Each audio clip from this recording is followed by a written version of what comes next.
say small-scale miners in the Kenyan extractives industry should continue with production if the sector is to withstand the current economic slowdown. The recommendations coming at a time when the mining industry has been badly battered by the coronavirus pandemic that has devastated the world's economy. About the survival of SMEs in the country, given that they employ most of the workers in the country. But a small section of workers has not been looked into during this time of the pandemic. What about the artisan small-scale miner? United Nations Development Program's Development Minerals Initiative, as well as field studies in the counties of Taita Taveta and Migori, found that an estimated 800,000 Kenyans, 1.7% of the population, were dependent on the artisanal and small-scale mining sector.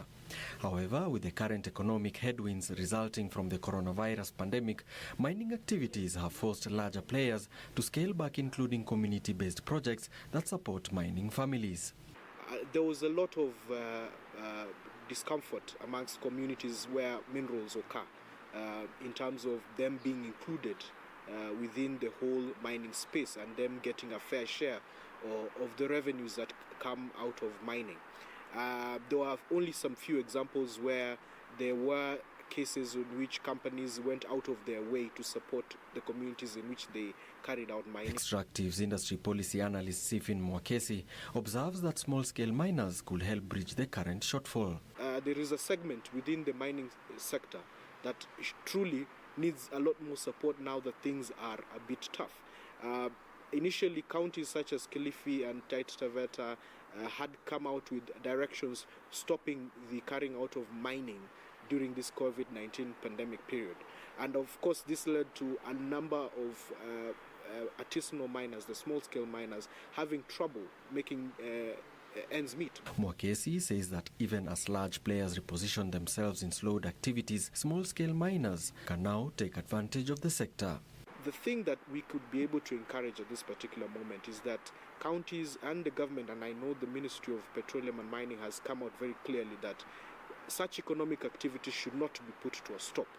The activities of quarries, the activities of mines, the activities of artisanal small-scale miners should not be put to a stop. Mwakesi suggesting that a consolidated fund could help cushion individual miners in the long term.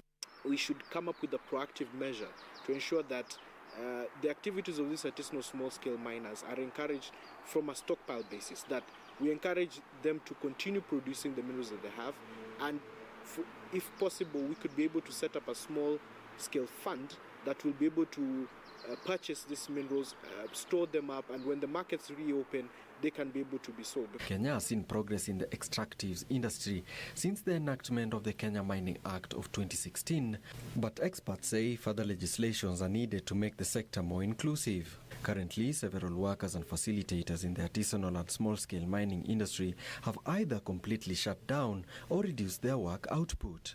The extractive industry is not for the faint-hearted indeed. But with many sectors saturated with the common thing, maybe it's time that some of us take the biggest challenge of our lives and venture into something different in the hope of making that dollar. Alan Aoko reporting for Channel 1 News in Nairobi.